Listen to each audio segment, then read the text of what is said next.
भारत बाबर का देश नहीं, भारत महाराणा प्रताप छत्रपति शिवाजी महाराज, चंद्रशेखर राजगुरु सुखदेव भगत सिंह का, रामकृष्ण का, शिव का देश है, सनातन का देश है। बाबर एक विदेशी आक्रांता और लुटेरा था, बर्बर था।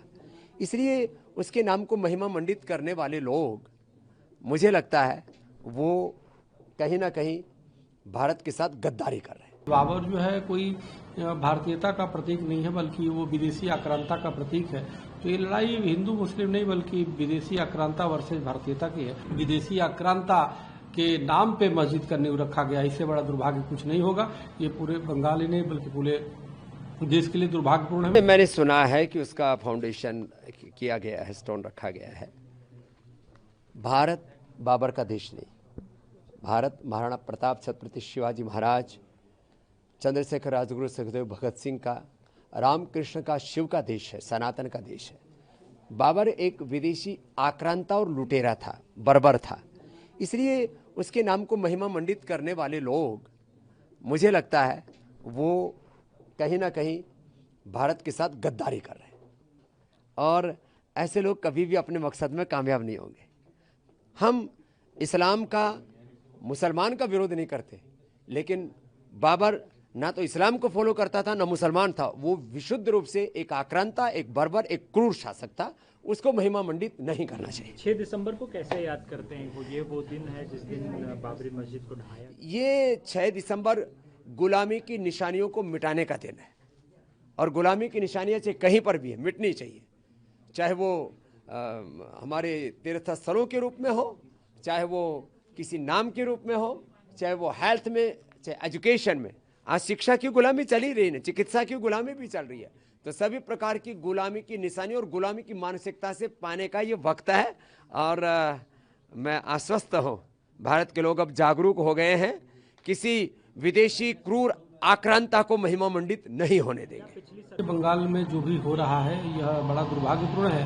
बाबर के नाम पे जो मस्जिद का ढांचा तैयार किया जा रहा है और नींव रखा गया है, ये आज अति दुर्भाग्यपूर्ण है। क्योंकि एक तरफ बाबर जो है कोई भारतीयता का प्रतीक नहीं है, बल्कि वो विदेशी आक्रांता का प्रतीक है। तो ये लड़ाई हिंदू मुस्लिम नहीं, बल्कि विदेशी आक्रांता वर्सेज भारतीयता की है। और जिस प्रकार से वहाँ के टीएमसी के निलंबित विधायक ने ये किया है, कहीं ना कहीं हमें लगता है कि टीएमसी भी अप्रत्यक्ष रूप से वहाँ की सरकार भी जुड़ी हुई है। अगर नहीं जुड़ी होती तो बहुत पहले उनके खिलाफ कार्रवाई कर दी होती।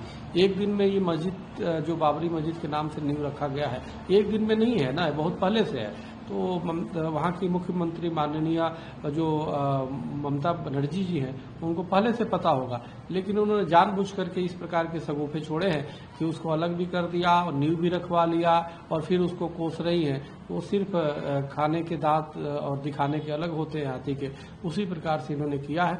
लेकिन यह देश के लिए बहुत दुर्भाग्यपूर्ण है कि जो बंगाल कभी राष्ट्रभक्तों का हुआ करता था और अनेक वहाँ से वंदे मातरम की रचना हुई, वहीं से नेताजी सुभाष चंद्र बोस वहीं के थे, स्वामी विवेकानंद वहीं के थे, और उस धरती पे विदेशी आक्रांता के नाम पे मस्जिद का नींव रखा गया, इससे बड़ा दुर्भाग्य कुछ नहीं होगा।